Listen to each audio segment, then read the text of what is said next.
നിലമ്പൂരിൽ UDFിൻ്റെ തോൽവി ഉറപ്പാക്കുന്ന 10 ഘടകങ്ങളിതാണ്. ഒന്നാമത് PV അൻവർ എന്ന ഫാക്ടർ.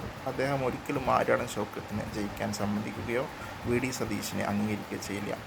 രണ്ടാമത് VS ജോയ് സ്ഥാനാർത്ഥിയാവാൻ കഴിയാത്തതിൽ ആര്യാടൻ ഷൗക്കത്തിനെതിരെ പ്രവർത്തിക്കും. മൂന്നാമത് VV പ്രകാശിനെതിരെ ആര്യാടൻ ഷൗക്കത്ത് അന്ന് പ്രവർത്തിച്ചതിൻ്റെ ഒരു റിഫ്ലക്ഷൻ ഇത്തവണ ഉണ്ടാകും.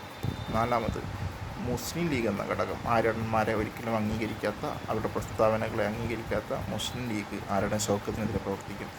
ജമാഅത്ത് ഇസ്ലാമിയെ കൂടെ കൂട്ടിയതാണ് അഞ്ചാമത്തെ ഘടകം. അതുപോലെ BJP ഒരു ക്രിസ്ത്യൻ സ്ഥാനാർത്ഥിയെ നിർത്തിയത് കോൺഗ്രസിൻ്റെ പരമ്പരാഗത വോട്ടുകളിൽ വിള്ളലുണ്ടാക്കും.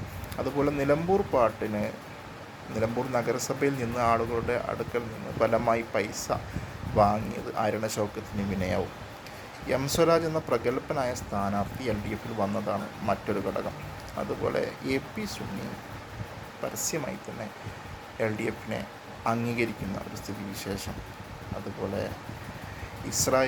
ഇറാൻ ആക്രമിച്ചതിൽ LDFിൻ്റെ പ്രസ്താവനകൾ. ഈ 10 ഘടകത്തിൽ നിന്ന് വളരെ കൃത്യമായി പറയാൻ പറ്റും, നിലമ്പൂർ ഇലക്ഷനിൽ LDF വ്യക്തമായ ലീഡോട് കൂടി ജയിക്കും, UDF തോൽക്കും.